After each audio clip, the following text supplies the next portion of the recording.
মাসকাত ভাই, আপনার কাছে একটু প্রথমে আসতে চাই। আমি আপনি হ্যাঁ ভোটের পক্ষে সোচ্চার। আমি একটু আমার অবস্থান বলে রাখি যে আসলে আমি আমিও মনে করি হ্যাঁ ভোট দেওয়া উচিত। আমি মনে করি যে হ্যাঁ ভোটের মাধ্যমে যে সংস্কারগুলি হবে সেইগুলির আমরা আশা করতে পারি। কিন্তু মাসকাত ভাই, আপনি না ভোটের পক্ষে যারা বলছেন তাদেরকে বলছেন গণভোটের নায়ের পক্ষে হচ্ছে ভারতীয় জোট। আপনি এইটা বলে এক ধরনের ট্যাগিং করছেন কিনা? আমি আপনার ফেসবুকের পাতা থেকে পড়ছি, আপনি লিখছেন, কোট করছি মাসকাত ভাইকে, ভারতের ডক্ট্রিন হচ্ছে ভারতের অভ্যন্তরে সংখ্যালঘুদের যেমন দ্বিতীয় শ্রেণীর নাগরিক করে রাখা হয়েছে, একইভাবে বাংলাদেশের রাষ্ট্র ক্ষমতায় কে যাবে তা নিয়ন্ত্রণ করে তা এখনকার সংখ্যাগরিষ্ঠ মানুষকে দ্বিতীয় শ্রেণীর নাগরিক করে রাখা। অর্থাৎ ভারতে চাচ্ছে যে সংখ্যাগরিষ্ঠদের শাসন, আর বাংলাদেশে চাচ্ছে সংখ্যালঘুদের শাসন। এই হচ্ছে ভারতীয় ডক্ট্রিন, এটা আপনি বলতে চাইছেন। কিন্তু আমরা কিন্তু দেখছি যে এই ব্যাপারটা আসলে একটা হিন্দু মুসলমান বিরোধের মধ্যে দিয়ে যাচ্ছে, ট্যাগিংয়ের মধ্যে দিয়ে যাচ্ছে। এবং আমরা আরও দেখছি ভারতের কোনো অসুবিধা কিন্তু নাই মাসকাত ভাই, আফগানিস্তানের তালেবান সরকারের সাথে অতি ভালোবাসা, আমি কি বলবো যে সবচেয়ে ভালো সম্পর্ক তালেবান সরকারের এখন ভারতের, বা একমাত্র ভালো সম্পর্ক এখন ভারতের। তো সেই ক্ষেত্রে আপনার এই বলাটা ট্যাগিং হচ্ছে কিনা, এই বলাটা আসলে হিন্দু মুসলমান বা মুসলমান হিন্দু ওইটাকে উস্কানো হচ্ছে কিনা মাসকাত ভাই?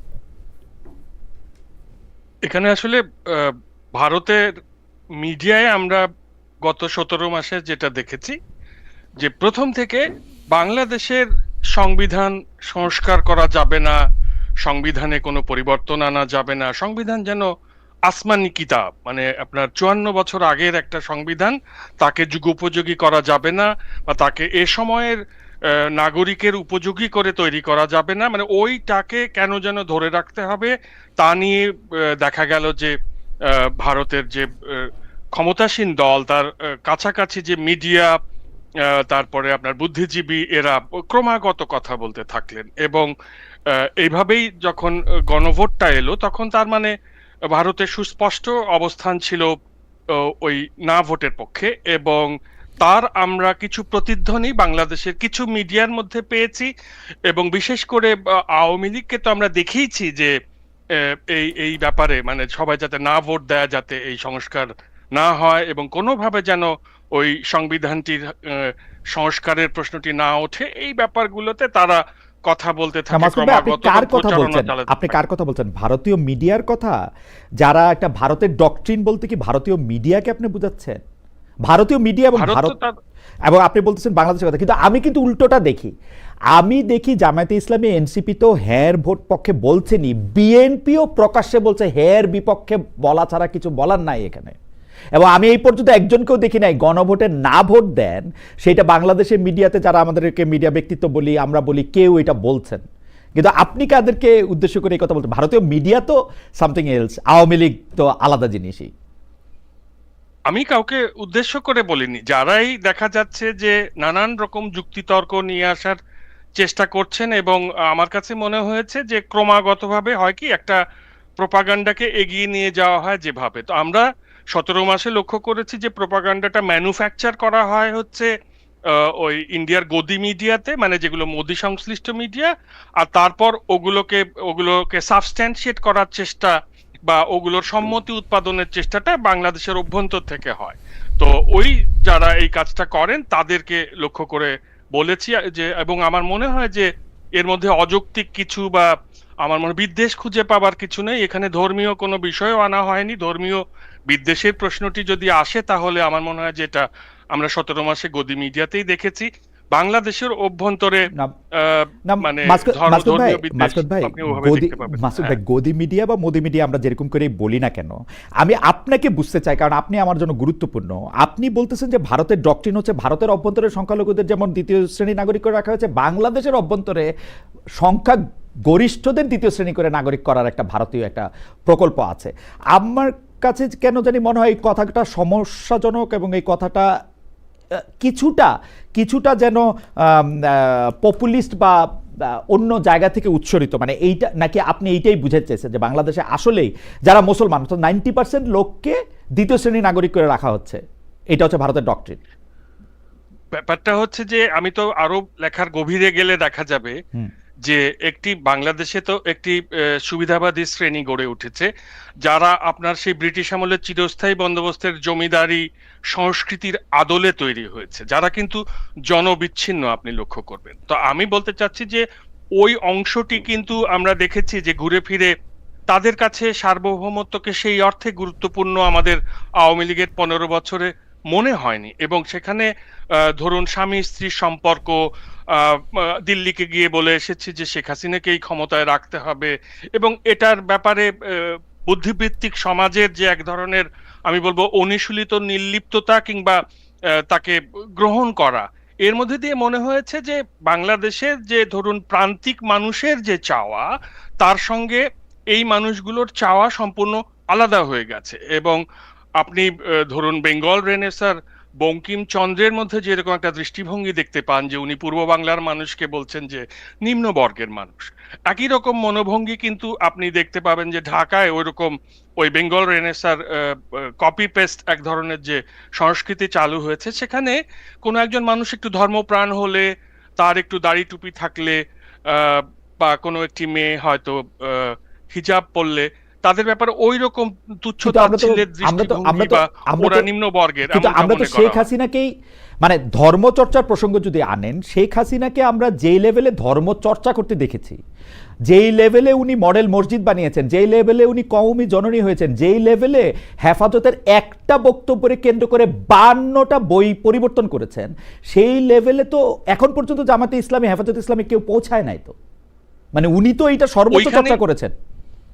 এইখানেই তো একটা সুবিধা যে আপনার কাছে যদি ধরুন আহ, কলকাতার প্রগতিশীলতার সনদ থাকে, তাহলে কিন্তু আপনি হেফাজতের সঙ্গে শোকরানা মেহফিল করলে বা হজ করার পর মাথায় কালো পট্টি বেঁধে এসে নির্বাচনী প্রচারণা করলেও আপনি প্রগতিশীল থেকে যেতে পারছেন। হুম। কিন্তু শিফন শাড়ি পরে নিজের কোনো স্টাইলকে কম্প্রোমাইজ না করে খালেদা জিয়া একটা জীবন যাপন করলেন, কিন্তু তিনি যেহেতু ওই প্রগতিশীলদের কাছে সনদ নিতে যেতে চাননি, তাকে না, সব সময় আপনি দেখবেন যে উগ্র ইসলামপন্থী বলে তকমা দেওয়া হয়েছে। এই ব্যাপারগুলো তো আমাদের সামনে মাসুদ ভাই, আমি ঘটেছে, দুইটা জিনিস ঘটেনি শুধু কি? আমি দুইটা জিনিস শুধু আপনাকে স্মরণ করা দিতে চাই। একটা জিনিস হচ্ছে যে বেগম জিয়া ইন্ডিয়াতে যে ধরনের সংবর্ধনা পেয়েছেন, জিয়াউর রহমান প্রয়াত রাষ্ট্রপতি উনি ইন্ডিয়াতে যে ধরনের সংবর্ধনা পেয়েছেন, সেটি কাউকে, মানে সেই লেভেলের সংবর্ধনা এখন পর্যন্ত কাউকে টাচ করতে আমি দেখি নাই। বেগম জিয়ার সাথেই শুধু না, গোলাম আজম জামাত ইসলামীর যে সাবেক আমির, তার ছেলে ইন্ডিয়াতে পড়াশোনা করেছেন। আমরা দেখেছি যে বর্তমান আমির ইন্ডিয়ার সাথে বৈঠক করেছেন, সেই কথাও আবার বলেন নাই। এখন প্রগতিশীলতার পরে আবার স্বীকার করেছেন যে বলেছেন যে আমাকে ওরা বলতে মানা করছিল, বলতে মানা না করলে, আমারে কোনো কিছু বলতে মানা না করলে এটা আমি করব, যদি আমার এটা পছন্দ না হয়। এখন প্রগতিশীলতার সার্টিফিকেট শুধু আওয়ামী লীগের আছে, জামাতের নাই, বিএনপির নাই, এটা আপনি কি করে বুঝলেন মাসকাত ভাই? ওদেরও তো থাকতে পারে। ওদের প্রগতিশীলতার সার্টিফিকেট যে নাই সেটা আপনার আমাকে জিজ্ঞেস করতে হবে? আপনি তো জানেনই যে মানে এখানে বাংলাদেশে ধরেই নেওয়া হয় যে শোকরানা মেহফিলে গেলেও আওয়ামী লীগ প্রগতিশীল, আপনার ইলেকশন ক্যাম্পেইন মাথায় টুপি পরে করলেও আওয়ামী লীগ থেকে যায় প্রগতিশীল। জানেন যে প্রগতিশীলতার এই কনসেন্ট ম্যানুফ্যাকচারিং ও কিভাবে হয় আর কি। সুতরাং আমার মনে হয় যে এই আলোচনা আমার আপনাকে কনভিন্স করার কিছু নাই। আপনি এতদিন দেখেছেন, সেইভাবে বুঝতে পারবেন যে কিভাবে তকমা দেয়া হয়েছে, বরং বারবার বিএনপি জামাতকে। বিএনপি তো কিছুদিন হলো অ্যাপেল অফ দেয়ার আই হয়ে গেল, তাই না? এখন কিছুদিন ধরে খুব ভালো লাগছে বিএনপিকে, এটাও আমার ধারণা ক্ষণস্থায়ী। এতে আমি কোনো পার্থক্য দেখি না। যাই হোক, সেটা আরেকটা তর্ক, আপনার সাথে পরবর্তী প্রসঙ্গের মধ্যে থেকে আমি এটা আসবো। কারণ জামায়াতের আমিরের সাথে আওয়ামী লীগের, সরি, ভারতীয় কূটনীতিবিদদের আলাপের কথা, ওদের সাজেশন মতো উনি এটা গোপন রাখতে পারেন, ওনার কোনো অসুবিধা হয় না। হাওয়েভার, আমি একটু আসবো আপনার কাছে, আমি একটু ডক্টর জাবিনের কাছে আসি। ডক্টর জাবিন, আপনি এনসিপি ছাড়ার পরে দাবি করেছেন আপনাকে রাজনৈতিকভাবে চুপ থাকতে বলা হয়েছে, কিন্তু আপনি তো আসলে চুপ নাই। চুপ থাকার হুঁশিয়ারি কারা দিয়েছিল আপনাকে? কেন চুপ না আমি বলতেছি যে আপনাকে আমরা গণমাধ্যমে দেখতে পাচ্ছি, এখন যারা আপনাকে হুঁশিয়ারি দিয়েছিল বলে আপনি বলছেন, তাদের বিষয়ে আইনের আশ্রয় নিয়েছেন কিনা? আপনি যে চুপ থাকছেন না, বিষয়টি হুমকি তারা কিভাবে নিয়েছেন? ধন্যবাদ খালেদ ভাই। আমার মনে হয় একটু মিসআন্ডারস্ট্যান্ডিং আছে। আমার লিখাতে ছিল যে চুপ থাকতে বলা হয়েছিল, এটা আসলে ওয়েল উইশাররা বেশি বলেছে, সাবধান করেছে যে বেশি কথা বললে অ্যাটাক হবে। এতদিন একটা দলের অধীনে ছিলা, কেউ কিছু বলে নাই, কিন্তু এখন তুমি একা। সো এখন যদি সমালোচনা করো বা বেশি বাড়াবাড়ি করো, বেশি বলো, তাহলে আহ, চলতে ফিরতে সমস্যা হতে পারে। এই ধরনের সতর্ক বার্তা ছিল, যেটা আসলে আইনের আশ্রয় নেওয়ার মতো পর্যায়ের না। দ্বিতীয়ত হচ্ছে চুপ থাকার মানুষ না। আমার কাছে মনে হয় যে উম, মানে চুপ, যেতটুকু কথা বলেছি বা বলবো বা এখন বলি, এটা আসলে কোনো ধরনের বিদ্বেষ থেকে না বা কোনো ধরনের ব্যক্তি আক্রমণ থেকে না। এই সমালোচনাগুলো, এই কথাগুলা দেশের স্বার্থে আমার কাছে মনে হয় যে কবরে যাওয়ার আগ পর্যন্ত বলতে থাকবো। এখন আর এই পর্যায়ে এসে আর চুপ থাকার মতো অপশন আর কি আমার নাই, বা আমার লাইফে আমার আমার মনে হয় না আমার আছে। মানে আপনি বলছেন যে আপনার ওয়েল উইশাররাই আপনাকে চুপ থাকতে বলেছিলেন, মানে হ্যাঁ, মানে কিন্তু এরকম না যে কোনো হুমকি বা এরকম কোনো এরকম কিছু কিছু না। না। আপনার না। সাবেক যে দল ন্যাশনাল, মানে এনসিপি থেকে আপনাকে কেউ চুপ থাকতে বলে নাই, বা এরা বলেন নাই যে আপনি চুপ না, থাকবেন না? না। ওই এই ওরকম কোনো এই না, একেবারেই না। এবং এই প্রসঙ্গে আমি বলি, তাদেরকে আমি ছেড়ে এসেছি যথেষ্ট যুক্তিসঙ্গত কারণ আমার কাছে আছে ছেড়ে আসার। কিন্তু আমার মনে হয় না যে আমি বা আমার প্রতি তারা কোনো ধরনের বিদ্বেষ রাখবে, আদার দেন রাজনৈতিক সমালোচনা বা রাজনৈতিক তর্ক ছাড়া। কারণ এটা আমার প্রথম সংগঠন ছিল। তাদের প্রত্যেকের সাথেই আমার খুব ভালো সম্পর্ক। আমি তাদের এইজ গ্রুপ থেকে একটু বড় ছিলাম, সো বড় আপু হিসেবে তারা আমাকে যথেষ্ট শ্রদ্ধা করতো ব্যক্তিগত পর্যায়ে। হুম, হুম। সো ওরকম কোনো বিদ্বেষ আমি এখন পর্যন্ত, 28শে ডিসেম্বর আমি পদত্যাগ করেছি, এখন পর্যন্ত আমি কোনো কিছু পাইনি। এবং আমার কাছে মনে হয় ভবিষ্যতেও সেটা রাজনৈতিক সমালোচনা, রাজনৈতিক যুক্তিতর্ক পর্যন্ত থাকবে। এই সীমা কখনো লঙ্ঘন করবে না। একটি বিষয় নিয়ে আপনি অনেকবার বলেছেন, এই যে জুলাই আন্দোলন থেকে শুরু করে অন্যান্য বিষয়ে নারীদের স্পষ্ট অংশগ্রহণ করেছিল, কিন্তু নারীদের যেটা ক্ষমতায়ন, সেই ক্ষমতায়নের ক্ষেত্রে আসলে খুব বেশি অংশগ্রহণ আপনি দেখতে পান না। এখন পর্যন্ত আপনি যা দেখছেন, আমি মানে জামায়াতের আমিরের কথা বলতে চেয়েছিলাম বা বলতে চাই এখনো। জামায়াতের আমির একটা সাক্ষাৎকারে বলেছেন যে আসলে নারীদের পক্ষে প্রধানমন্ত্রী বা দলের প্রধান হওয়ার কোনো সুযোগ তিনি দেখেন না, সেটি নানা কারণেই দেখেন না। নানা, তো ওই ব্যাপারগুলি আপনি আসলে কীভাবে দেখেন, যে মানে ইজ ইট ওকে, ওর মানে আপনারা এটা মনে করেন কিনা যে এটা ঠিকই আছে, প্রস্তুত হোক, তারপরে এটার মধ্যে চলুক, এইটা আপনি একটু বলবেন। না, জি, আপনি শেষ করেন, তারপর আমি বলি। না, ওনার যে বক্তব্য উনি দিয়েছেন 25 মিনিটের, হুম, এই বক্তব্য বা জামাতের নারী বিষয়ে জামাতের অবস্থান, তাদের আদর্শ, এগুলো সবকিছু আমাদের জানা। এটা হুম, নতুন কিছু না। এমন হুম, না যে এটা উনি গতকাল নতুন বলেছেন। এটা ওনারা যা বলেন, এটা ওনারা করেও দেখাচ্ছেন। হুম, হুম, এবং এটাই হবে, এটাই তাদের, এটা স্টাবলিশ। এবং আমার কাছে যেই বক্তব্যটা আসলে গত কয়েক সপ্তাহ বা নির্বাচনের গত জানুয়ারি ডিসেম্বরের পর আমার কাছে যে জিনিসটা আলাদা করে মনে হয়েছে, এবং গতকালে ওনার বক্তব্যটা দেখার পর আমার কাছে যেটা মনে হয়েছে, আমরা সবাই মনে হচ্ছে এই নারী ইস্যুটাতে জামায়াত ইসলামের প্রতি টানেল ভিশন হয়ে গেছে। আমরা জানি জামায়াত ইসলামে নারী নেতৃত্বের অবস্থান কি, এটা আমরা সবাই জানি। এখানে হুম, নতুন করে বলার কিছুই নাই। তারা যে 10 কোটি মানুষকে না গুনেই তাদের রাজনীতিটা করে, এটা একদম পরিষ্কার। এবং প্রত্যেকটা ইসলামী দলে আজকে আম, আহ, উম, ইসলামী আন্দোলন বাংলাদেশের আমির রেজাল করিম সাহেব বলেছেন, মানে জামাতকে অ্যাটাক করেছেন যে উনি বেপর্দা নারীদের সাথে হুম, সংবাদ সম্মেলন করেন। হুম। তো ওনাদের মধ্যে এই ব্যাপারটা বা এই ইস্যুটা এই ইসলামপন্থী দলগুলোর মধ্যে একদম পরিষ্কার। এবং এটা নিয়ে আসলে আলোচনা করার আহ, থেকেও আমার কাছে যেটা ইম্পর্টেন্ট মনে হয়, সামনের নির্বাচনে, 12ই ফেব্রুয়ারি নির্বাচনে প্রগতিশীলদের রিপ্রেজেন্টেটিভ যে ব্যালট বক্সটা বিএনপি, সেখানে নারীদের কি অবস্থান। হুম, মানে ব্যাপারটা এমন হচ্ছে কিনা যে আমরা পুরো দোষটা জামাত ইসলামের দিকে শিফট করে, পুরো মনোযোগটা সেখানে শিফট করে আমরা আহ এদেরকে অদেখা করছি কিনা। কারণ আপনি দেখেন, 51টা দলের মধ্যে 31টা দলের মধ্যে কোনো নারী প্রার্থী মনোনয়ন দেয় নাই। এবং বিএনপি এত পুরনো একটা দল হয়ে গতকাল আম, একটা, ওনারা মাত্র 3 পয়েন্ট সামথিং 3%, অ্যারাউন্ড 3% তারা নারী প্রার্থী মনোনয়ন দিয়েছে।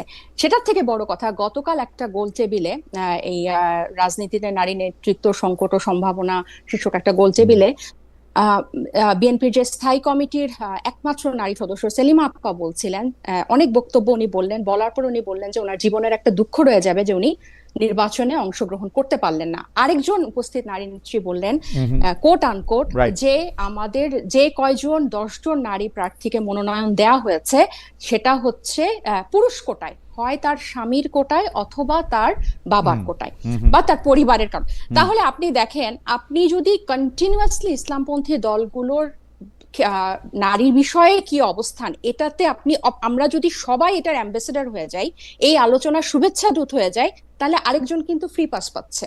তাদের দিকে না না, কিন্তু আমাদের কোনো ডেফিনেটলি মনোযোগ নাই। ডেফিনেটলি ডক্টর জাবিনা, ডক্টর জাবিনা আমি একটু একমত আমি আপনার সঙ্গে একদমই একমত যে একটু আর অন্যান্য জি যেমন, জি জি বল। হ্যাঁ, যেমন ধরেন আমি এখন কেন আমি রাজনীতি করার জন্য আমাকে একটা প্ল্যাটফর্ম নিজে, মানে আমাদের নতুনদেরকে তৈরি করতে হচ্ছে। মানে আপনি আমার অবস্থা এখন, যদি আমি একটা এক্সাম্পল, এমন না যে আমি এটা আউট অফ ডিসপারেশন বলছি, আমার অবস্থা আমি নিজে চিন্তা করছি। আমি যখন 28শে ডিসেম্বর পদত্যাগ করলাম, সবাই আমাকে বলছে তুমি রাজনীতি ছেড়ো না, কিন্তু আমি রাজনীতি করব কোন প্ল্যাটফর্মে? আমার জন্য কোন প্ল্যাটফর্মটা ব্যবস্থা রেখেছে রাজনীতি করার জন্য? বিদ্যমান আপনি প্রত্যেকটা প্ল্যাটফর্ম যদি দেখেন, তাহলে আমার মতো অসংখ্য মানুষ, অসংখ্য নারী যাদের রাজনৈতিক আকাঙ্ক্ষা আছে, বিশেষ করে এই জুলাই গণ অভ্যুত্থান একদম নিজের চোখে দেখার পরে, অংশ নেওয়ার পরে সে কোথায় যাবে? তাহলে আমার কাছে মনে না, হচ্ছে আমি বিএনপি সবচেয়ে আমার মনে হয় যে এটা সবচেয়ে গুড। আমার মনে হয় যে এই প্রশ্নটি আপনি মানে খুবই ভাইটাল প্রশ্ন তুলেছেন। সেই ক্ষেত্রে আমরাও বলবো যে 6 জন নারী নেত্রী, আমরা উপরের দিকে নারী নেত্রী আপনাদেরকে দেখেছি, আপনারা এনসিপি থেকে পদত্যাগ করলেন। আপনারা কেন, যেহেতু আপনারা পদত্যাগ করলেন একটা বিশেষ কারণে, যে বিশেষ জোটের সঙ্গে আপনারা যাবেন না, সেই জন্য কিন্তু তা আপনারা কি একসাথে থাকতে পারলেন কিনা সেটি নিয়েও আমরা একটু আপনার সাথে কথা বলবো। আমরা একটু মাসকাত ভাইয়ের কাছ থেকে একটু আসি আবার। মাসকাত ভাই, আপনার কাছে প্রশ্ন করার আগে আমি একজন দর্শকের মতামত একটু পড়তে চাই। ড্রিম বয়, ওনার নাম ড্রিম বয় 7178, তিনি বলছেন, খালেদ ভাই আপনি একটা জিনিস প্রত্যেকটা শোতে নিয়ে জামাতকে যতই ভিলেন বানানোর চেষ্টা করেন কোনো লাভ হবে না ভাই। আচ্ছা, ঠিক আছে। আরেকজনের প্রশ্ন আছে যে খালেদ ভাই আপনি ভোট দিতেন, কম্পারেটিভলি যে কোনো একটা বলা লাগবে। না, আমি ভোট দিতাম না, 1993 সালের পর থেকে আমি কোথাও ভোট দিই নাই। যাই হোক, এটা অপরাধ হলে অপরাধ, আমি আমি আমি আমি আমি আমি চুজ করেছি ভোট না দিতে। হাওয়েভার আমি মাসকাত ভাই আপনার কাছে একটু জানতে চাই যে একটা প্রসঙ্গ, আমরা কিন্তু আপনাকে দেখেছি যে আপনি যত জায়গায়, বিশেষ করে শেখ হাসিনার আমলে গত 15 বছরে আমরা দেখেছি যে আপনি ফেসবুককে ব্যবহার করে বা আপনার অন্য সোশ্যাল মিডিয়া হ্যান্ডেলগুলি ব্যবহার করে আপনি অন্যায়ের বিরুদ্ধে সোচ্চার হয়েছেন প্রতিবার। কিন্তু অনেকে প্রশ্ন করেছেন যে মানে আপনি কি এই ব্যাপারে মানে আপনার পছন্দ অপছন্দের উপর ডিপেন্ড করেন কিনা? যেমন আনিস আলমগীরের প্রসঙ্গে অনেকে বলছেন যে তার মুক্তি এবং মিডিয়ার বিষয়ে যেমন সোচ্চার নন, আপনারা যারা সিমিলার কিছুতে অন্য সময় অনেক প্রতিবাদ করেছেন সেখানে করেন না। আমি আপনারটাই জানতে চাইছি যে এইটার ক্ষেত্রে কি আপনার কোনো পিক ক্যান চুজ আছে কিনা? সোশ্যাল মিডিয়া ছিল না, কিন্তু আপনিও ডয়েচে ভেলেতে ছিলেন এবং আমিও ডয়েচে ভেলেতে ছিলাম। আমার ধারণা আর্কাইভ আপনার কিছুটা হলেও চোখে পড়ে থাকতে পারে। 2002 থেকে 2007 পর্যন্ত আমার মনে হয় যে আমি বিএনপি জামাতের শাসন আমলের প্রতিটি সমস্যাকে অনুপুঙ্খভাবে বিশ্লেষণ করার চেষ্টা করেছি, এবং সে সময় আমার লেখা উপন্যাসেও দেখা যাচ্ছে যে ওই সময়ের বিএনপি এবং জামাত শাসনের এবং ওই সময়ের 9/11 পরবর্তী যে বিশ্ব ব্যবস্থা, সেইখানে ইসলামী জঙ্গিবাদের যে উত্থান, তার সমালোচনা। কাজেই আমার কাছে মনে হয় যে এক একটা সময় এক এক রকম ভাবে এক একটি বিষয়কে সমালোচনার সামনে এনে দেয়। 2014 সালে আমার কাছে মনে হয়েছে যে আহ, মানে অনেক ইসলাম পন্থার সমালোচনা হয়েছে। এখন ভারতের মতো একটি বৃহৎ গণতান্ত্রিক দেশে যখন বিজেপি ক্ষমতায় এলেও, এবং সেখান থেকে আমরা যখন একটি বিদ্বেষমূলক দৃষ্টিভঙ্গি দেখতে পাচ্ছি এবং তারা যেহেতু বাংলাদেশের অভ্যন্তরীণ রাজনীতিতে হস্তক্ষেপ করছে, তখন স্বাভাবিকভাবেই আমি সমালোচনা করেছি মানে এই আওয়ামী লীগের এবং আওয়ামী লীগ সমর্থক কিছু বামপন্থী, সবাই না, আমার বন্ধু বান্ধবরা অনেকে আছেন বামপন্থা যারা জুলাই বিপ্লবে সম্পৃক্ত ছিলেন। কাজে এই অভিযোগটা আমার মনে হয় যে আমার ব্যাপারে খুব একটা সমীচীন হবে না। তো একটা বিষয় আমি এখানে আরেকবার স্পষ্ট করি, সেটা হচ্ছে যে যেহেতু জুলাই বিপ্লবে অংশগ্রহণকারী তরুণ তরুণীরা, এরা আমাদেরকে জীবন মৃত অবস্থা থেকে মুক্তি দিয়েছে, জীবনে ফিরিয়ে এনেছে, তাই এরা যে রাজনৈতিক দলেই থাকুক, সারা জীবন এদের প্রতি আমার একটি কৃতজ্ঞতা এবং স্নেহ থাকবে, সেটা সেটা শর্তহীন। এবং যেহেতু এই জুলাই বিপ্লবের ম্যান্ডেটে অন্তর্বর্তীকালীন সরকারটি দায়িত্বে এসেছে, এবং এটি যেহেতু কোনো রাজনৈতিক সরকার না, এবং এর যেহেতু কোনো অতীত অভিজ্ঞতা নেই রাষ্ট্র পরিচালনা করা, তাই তার অনেক ব্যর্থতা এবং শৈথিল্যের সমালোচনা আমি করিনি। কারণ আমার মনে হয়েছে যে এই সরকারটিকে প্রতিদিন এর ছিদ্রান্বেষণ করার জন্য দেশে বিদেশে অনেক বিশেষজ্ঞ সক্রিয় ছিলেন। প্রথম থেকেই সে কারণে এই প্রথম থেকেই সময়টাতে আমাকে একটু, প্রথম থেকেই হ্যাঁ, এই কারণ প্রথম থেকে না, পরের দিন থেকে, মানে 6 অগস্ট থেকেই তো আগেই ভালো ছিলাম, মানে শুরু হয়ে গেছে আর কি, মনটা ভালো না লাগছে মানে না, মানে দম বন্ধ মানে হয়ে ঘটনা আসছে। হয়েছে যে আমি আমি এই জায়গায় একটু আপনি কি এটা শেষ করবেন কিনা, আমি একটু ডক্টর আমি এই জাবিনকে জায়গাটা শেষ করতে যে চাচ্ছি আনিস যে আলমগীরের আমার আসলে 12 তারিখে গ্রেপ্তারটা। 12 তারিখে হ্যাঁ, জি 12 তারিখে আমার একটা বোঝা নেমে যাবে কাঁধ থেকে। 12 তারিখের পরে যেই রাষ্ট্র ক্ষমতায় আসবে হুম, তার ভুল ত্রুটির সমালোচনা আবার আগের মতো শুরু করব। অর্থাৎ একটা গণতান্ত্রিক সংস্কৃতিতে যে রাজনৈতিক দল ক্ষমতায় থাকবে সে সবসময় জবাবদিহির মুখে পড়বে, ওকে। সেখানে আমার রোল একই থাকবে। আমি আমি দুইটা জিনিস একটু ভাগ করে আপনাকে জিজ্ঞেস করতে চাই। একটা ভাগ হচ্ছে যে আপনি যাদেরকে বলছেন যে জীবনমৃত অবস্থায় আমরা ফিরে এসেছি, তারা যখন সরকারের সমালোচনা করে তখন আপনি কোন পক্ষ নেন? তারা যখন সরকার, তখনও আমি সরকারের সমালোচনা করি না, যেহেতু এটা জুলাই ম্যান্ডেটের, এবং আমি জানি যে এরা তো কেউ সরকার পরিচালনা করেনি, কাজেই না, এদের কাছ থেকে আপনি বেশি প্রত্যাশা করলে তো হবে না। মানে আমি তাদেরকে স্নেহ করি জন্য তাদের প্রতিটি বিষয়ে যে আবার সহমত হতে হবে তা না, আমি ওই ব্যাপারে নীরব থাকি। এই সময়টাতে আমি এভাবেই কাটিয়েছি যে যারা যারা জুলাইয়ের যারা যে তরুণ যারা তরুণীরা তাদেরকে, ওকে, সেকেন্ড ভাগ হ্যাঁ, যারা সরকার পরিচালনা করে বা আগে করার অভিজ্ঞতা আছে, তারা কি দক্ষভাবে গভর্নমেন্ট পরিচালনা করছে? এইটা আমাদের অভিজ্ঞতা। আওয়ামী লীগ তো তাহলে সবচেয়ে অভিজ্ঞ লোক, 15 বছর সরকার পরিচালনা করছে, কিন্তু যত দিন গেছে তারা তত করেনি, তারা খারাপ কিন্তু হয়েছে, তাদের যত যেটা, দিন গেছে তারা তাদের তত কিন্তু খারাপ আপনি, হয়েছে। একটা রাজনৈতিক দল থাকলে যেটা হয় সেটা হচ্ছে যে অন্তত আপনার একটি রাজনৈতিক দল থাকে, তার কর্মীরা থাকে, তৃণমূল পর্যায়ে কিছু সামাজিক সমস্যা সমাধানের জন্য। আমি বলছি না যে হেলমেট পরে হুম, সেখানে গিয়ে হাতুড়ি হাতে নেমে হুম, যাওয়ার কথা। মানে আপনি দেখবেন যে আমাদের গ্রামের পরিবেশ তো ঢাকার মতো এরকম না, কিন্তু সেখানে কিন্তু একটা সামাজিক বন্ধনের মধ্যে মানুষ থাকে, সে যে রাজনৈতিক হুম। দলেরই হোক। তো সেখানে একটা রাজনৈতিক দল থাকলে ক্রাইসিস ম্যানেজমেন্টে আপনার সুবিধা হয়। কিন্তু যখন একটি অরাজনৈতিক অন্তর্বর্তীকালীন সরকার ক্ষমতায়, তখন একমাত্র প্রশাসনিক কর্মকর্তা ছাড়া আর কেউ নাই ক্রাইসিস ম্যানেজমেন্ট করার জন্য। না, সে আমার কারণেই আমার আমার মনে হয় মনে যে আমি আমার এদেরকে, আমার মনে হয় মাসকাত ভাই, আপনি আপনার কথাটা একটু ভেবে দেখবেন। যখন একটা রাজনৈতিক দল থাকে, সেই রাজনৈতিক দলের সাথে সংশ্লিষ্ট অনেক দুর্বৃত্তও থাকে এবং তারা সরকার পরিচালনার কাজটা অনেক কঠিন করে দেয়। তারা এরকম করে বলে যে আমরা এখন মাঠে রাজনীতি করি, আমাদের তো এইটা করতেই হবে, চাঁদাবাজি করতেই হবে। তারা অনেক সময় অসহায় হয়। এই সরকারের কিন্তু এরকম কোনো ব্যাগেজ ছিল না, মাথার উপর কোনো এরকম বোঝা ছিল না।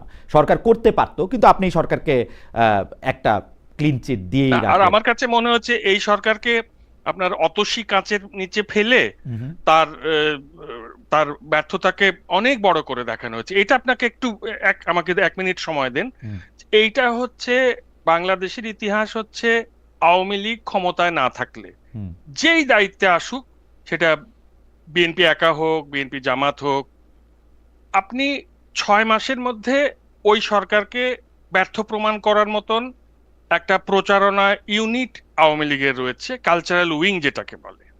তো সেই কালচারাল উইংটা তো, তারা তো দক্ষ, তারা তো জানে একটা সরকারকে কিভাবে 6 মাসের মধ্যে জনগণের কাছে তাকে অজনপ্রিয় করে তোলা যায়। সেইটা তার সর্বশক্তি দিয়ে কাজ করেছে 5 অগস্ট সন্ধ্যা থেকে। মানে সুতরাং মানে মাসকাত ভাই, আমি আপনার কাছে আবার পরে আসবো। মানে আমার কাছে মনে হইতেছে যে ওই বাতাসে বেসামাল করে সলিলে ডুবায়, মাঝির যেন অপরাধ নাই, শওকত ওসমানের সেই বিখ্যাত লাইনগুলি আপনার মুখে শুনতে পাচ্ছি আমি, যে মানে আওয়ামী লীগ চেয়েছে, আওয়ামী লীগ প্রচার করেছে। কিন্তু আপনি যদি আসলে মানে আমার ধারণা যে আপনি আপনি আপনি অনেক অনেক বিষয়ে আপনি অনেক নিবিড় বিশ্লেষক, আপনি নিশ্চয়ই এটা আবার দেখবেন। আমি আপনার কাছে আসবো আবার। ডক্টর জাবিন, আপনার কাছে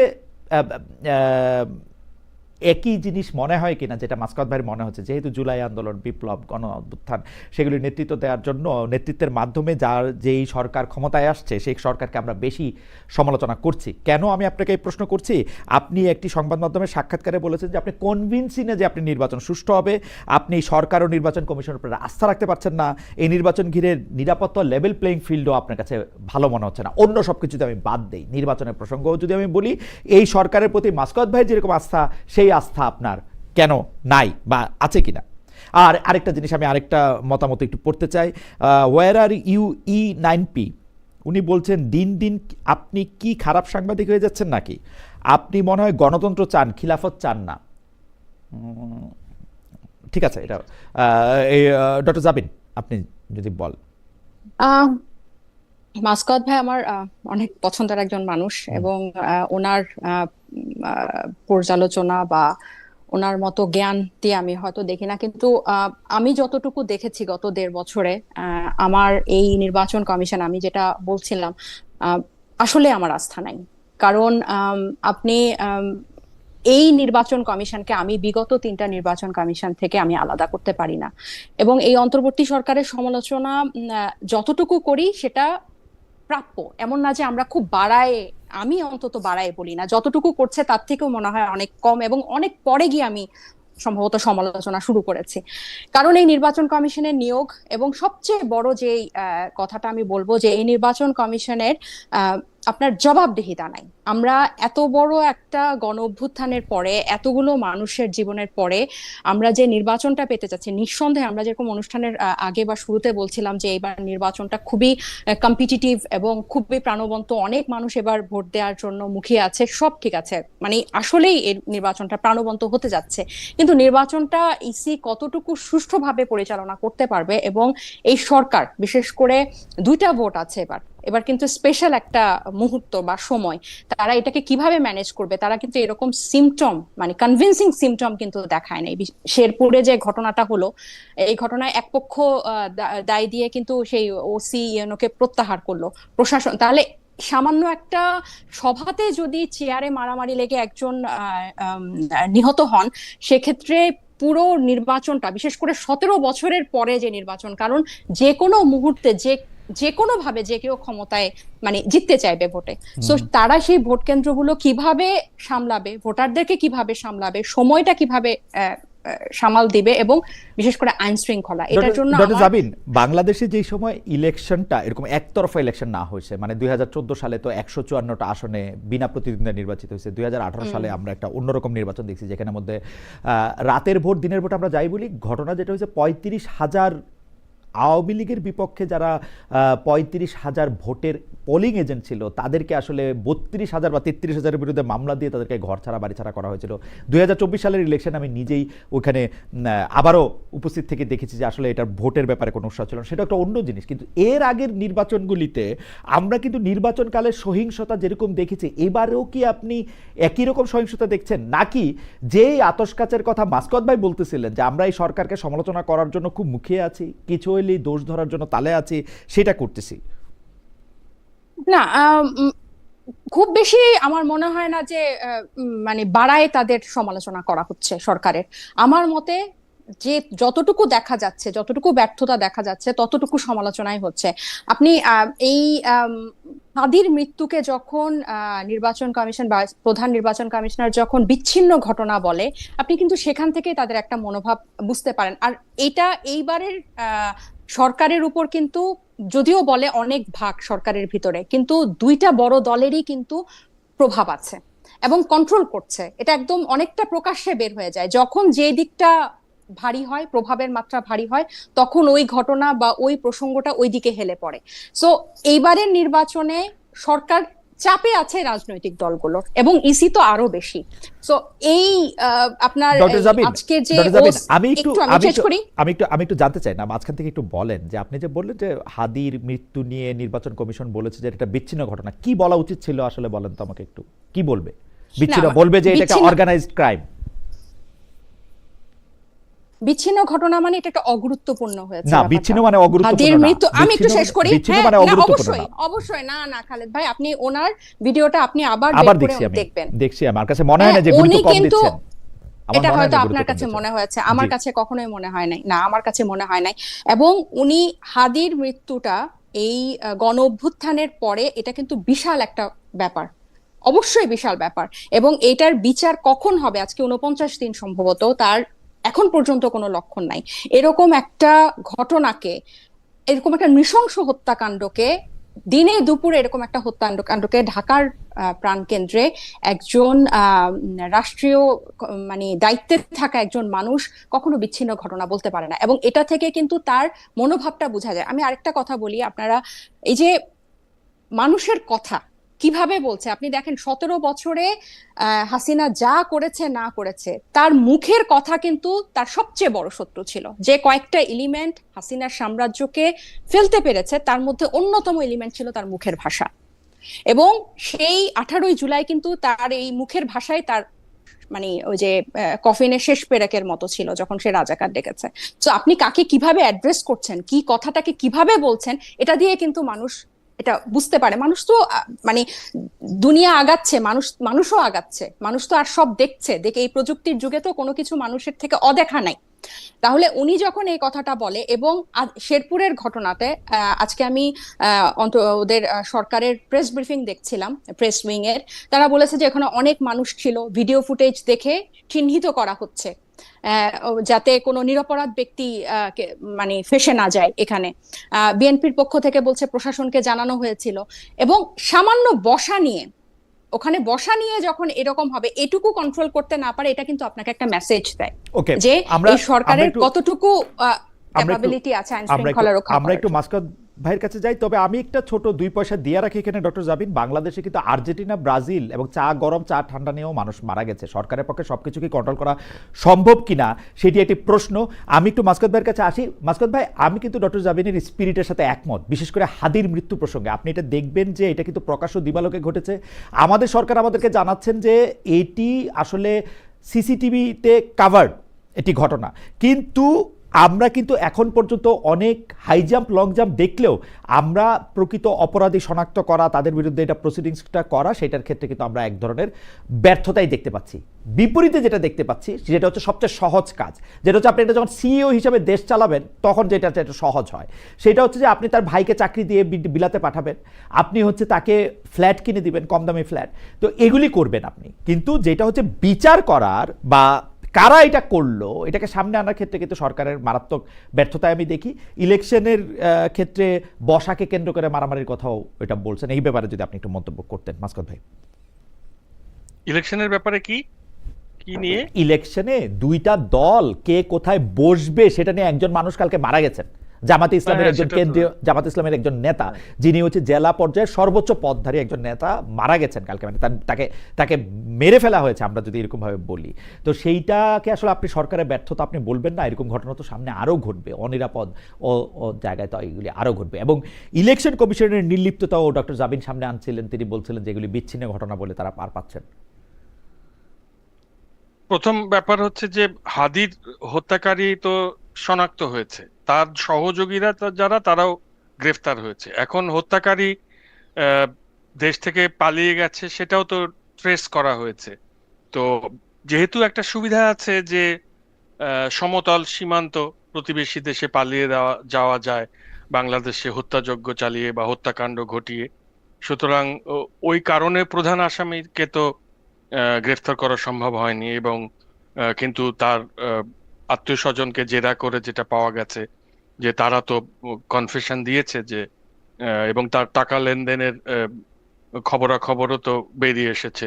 সুতরাং না মাসুদ ভাই, আমার যে মনে হয় ব্যাপারগুলি যে আমরা জানতে চাই যে ওসমান হাদির রাজনৈতিক ক্যাম্পেইনে যে লোকটা 7 দিন ধরে তার এত কাছে চলে আসতে পারলো, তার সম্পর্কে পুলিশ আমাদের এখনো কেন জানাচ্ছে না যে ওই লোকটা ওইখানে কিভাবে প্ল্যান্টেড হইলো, বা আমরা কি ওই লোকটাকে শনাক্ত করতে পারলাম?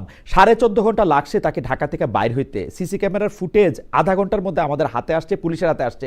পুলিশের তরফ থেকে আমরা বিচিত্র কথা শুনছি যে ওই দিন শুক্রবার, ওই দিন অত ভালো কিছু হয় না। আমি এগুলো নিয়ে আরো বহুবার কথা বলছি, মানে এইটা অসম্ভব। কারণ হচ্ছে কি, আপনি যদি অ্যাকশন আমাদেরকে দেখাইতেন তাহলে তাজনুবার মতো যারা রাজনৈতিক ব্যক্তিত্ব আছেন তারা হয়তো নিরাপদ বোধ করতেন। সেই নিরাপত্তা তারা বোধ করছেন না আসলে। মানে এটা মনে হচ্ছে এটা ইজি, আপনি প্রকাশ্য দিবালোকে যাবেন, একজন মানুষকে গুলি করবেন, চলে যাবেন ভারতে।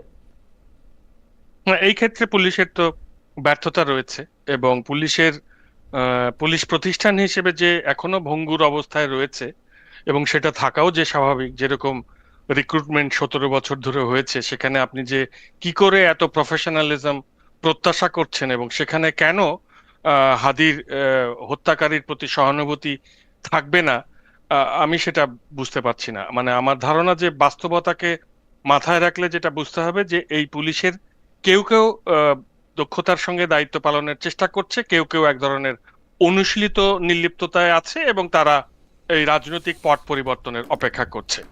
আপনি যেটা বলেছেন যে তার পরিবারকে কেন আহ, আহ, অনুদান দিয়ে বা চাকরি দিয়ে না, কেন বলি না আমি, ব্যাপারটাকে, কেন বলি নাই, আমি মানে বলছি হচ্ছে যে এটা ক্লাসিক লক্ষণ সিওরা যেভাবে দেশ চালান, যে ওই শ্রমিকদের কেউ মারা গেলে, কেউ কেউ কোনো কর্মচারী কোনো আহত হলে তাকে টাকা দিয়ে কম্পেনসেট করার, ওইটার ক্ষেত্রে সরকারের আগ্রহ আসে। আপনি আমাকে বলেন তো যে এই এই লক্ষণটা, এই যে ধরেন ওসমান হাদির ভাইকে দ্বিতীয় কমিশনার করে, দ্বিতীয় সচিব করে ইংল্যান্ডে পাঠানো, তাকে এগুলি করার চেয়ে এই বিচারটা দেখানোটা সরকারের গুরুত্বপূর্ণ ছিল কিনা? দুটোই তো যুগপৎ চলতে পারে না। মানে আপনি একটা আমি শোক সন্তপ্ত পরিবারকে, শহীদ পরিবারকে সাহায্য করতে তো পারেন, এবং এটা তো দায়িত্ব আমাদের সবার, এটা তো রাষ্ট্রেরই দায়িত্ব। এটা যেখানে যেখানে পালন করা হয় না সেটাকেই আমি বরং সমালোচনা করব। হুম। দুটো কিন্তু আলাদা। একটা হচ্ছে যে বিচার ব্যবস্থাটা সক্রিয়ভাবে চলতে থাকা, আর একটা হচ্ছে যে আপনি পরিবারকে চেষ্টা করা যে তাদেরকে চলতে সাহায্য করা, যে হাদির অনুপস্থিতিতে যাতে তাদের জীবন যাপনটা একটু সহজ হয়। তো যাই হোক, এখন আমি এর পরের প্রসঙ্গটাতে আসি। এই যে ধরুন, এই প্রসঙ্গটাতে আসার সে আগে, পরের প্রসঙ্গটাতে আসার আগে আপনি যদি এইটা একটু বলে নিতেন, যে গতবার আমাদের দর্শকরা বলছেন যে এটা আপনি বলেন নাই, যে আনিস আলমগীরের প্রসঙ্গে আপনার অবস্থানটা কি, যে সাংবাদিক আনিস আলমগীরের কি আসলে সন্ত্রাস বিরোধী মামলায় তার গ্রেফতার হওয়াটা ঠিক আছে, তার জামিন না হওয়াটা ঠিক আছে, এটা আপনি কি মনে করছেন? আমার আমার কাছে, আমি মনে করি যে আনিস আলমগীর তার ভিন্ন মত প্রকাশ করেছেন, এবং হুম। ভিন্ন মত প্রকাশ করার অধিকার প্রত্যেক মানুষেরই রয়েছে। এবং তাকে এভাবে যে গ্রেফতার করে রাখা হয়েছে, কেন রাখা হয়েছে, তাহলে সেই কারণগুলো আমাদের সামনে উন্মুক্ত করা হোক। এটা যদি ধরুন মানে ভিন্ন মত দমনের মতো একটা দৃষ্টান্ত হয়, সেটা অবশ্যই খুব খারাপ একটা দৃষ্টান্ত হয়ে রইবে। এবং আনিস আলমগীর তো একজন সিনিয়র সাংবাদিক, তিনি এভাবে হেনস্থার শিকার হতে পারেন বলে আমার মনে হয় না। এবং হঠাৎ আনিস আলমগীরের বিরুদ্ধে এত যে অভিযোগ চলে আসলো, এবং সেটা সোশ্যাল মিডিয়া এবং টক শোতে তার সক্রিয়তার প্রেক্ষিতে আসলো, এবং খুব ডাকসাইটে নেতার সঙ্গে টক শোতে তর্কের পরে দেখা গেছে যে এরকম একটি ডোমিনো এফেক্ট এলো। সবকিছু মিলে আমি আসলে খুবই আহ, মানে এই ব্যাপারটি নিয়ে দুশ্চিন্তায় আছি যে আনিস আলমগীর কোনো অন্যায়ের শিকার হচ্ছেন কিনা, এবং হলে তাকে কিভাবে সেখান থেকে মুক্ত করা যায়। মাসুদ ভাই, আমাদের একটা আরেকটা প্রশ্ন আছে আপনার কাছে, যে আপনি যেহেতু, আপনি সরকারে কেউ না হলেও আপনি যেহেতু বলছেন যে সরকারকে আপনি আসলে মানে মানে অন্য সরকারের থেকে একটু প্লাস মার্ক দিতে চান, সেজন্য অনেকে প্রশ্ন করছেন যে দীপক দাস, যে যে যে যে ভদ্রলোককে পুড়িয়ে মারা হলো, তার পরিবার আসলে কি পেল, মানে এবং তার কি দোষ ছিল আসলে, মানে বাংলা নাম হওয়া ছাড়া আর কি।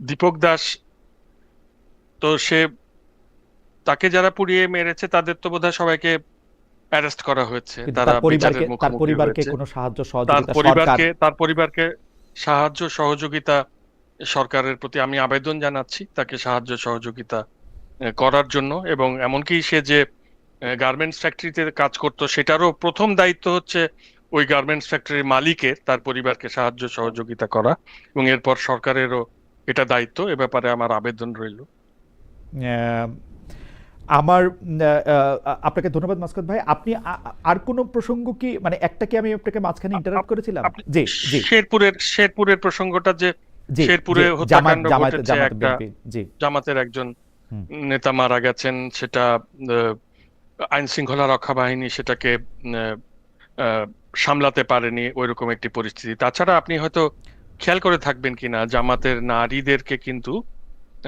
বরিশালে, উত্তরবঙ্গে, এমনকি ঢাকায় বিভিন্ন জায়গায় হামলা করা হয়েছে, বা তাদেরকে হুমকি দেওয়া হয়েছে।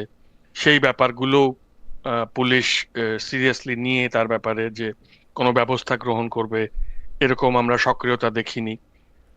এই নির্বাচন কমিশন আর সরকার কিন্তু আসলে আলাদা এন্টিটি। আমি সরকার সমর্থনের কথা বলেছি, কিন্তু নির্বাচন কমিশন অবশ্যই আমাদের স্ক্রুটিনির মধ্যে থাকবে। এবং তাসনুভা যে পয়েন্টটা উত্থাপন করেছেন এটা খুবই গুরুত্বপূর্ণ। সেটা হচ্ছে যে আসলে এই নির্বাচন কমিশনে যারা এসেছেন তারা তো পুরনো বন্দোবস্তেরই লোক, এরা সিভিল সার্ভিসেই ছিলেন। সুতরাং তারা জানেন যে যারা ক্ষমতায় আসতে যাচ্ছে সেই বিগ শটদের সঙ্গে এক ধরনের চেক অ্যান্ড ব্যালেন্স করে চলতে হবে।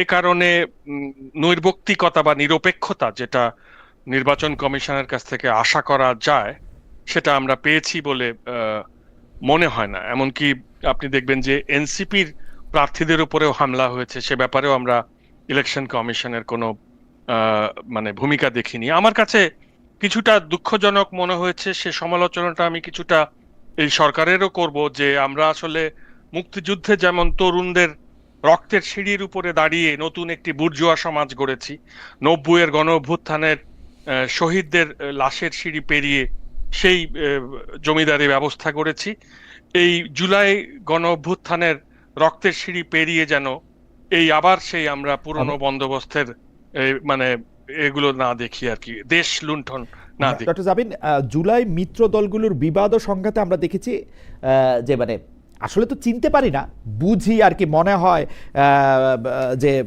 এরা আওয়ামী লীগ। আমরা জুলাই মিত্র দলগুলির বিবাদ ও সংঘাতে আমরা সবচেয়ে বেশি আওয়ামী লীগের সমর্থকদের সবচেয়ে বেশি খুশি দেখতে পাচ্ছি। এছাড়া জুলাই আন্দোলনের ফসল এনসিপির ভাঙনও আওয়ামীপন্থীরা বেশ একটা সন্তুষ্টি প্রকাশ করেছে, ভুল করেছো বা এই করেছো সেই করেছো।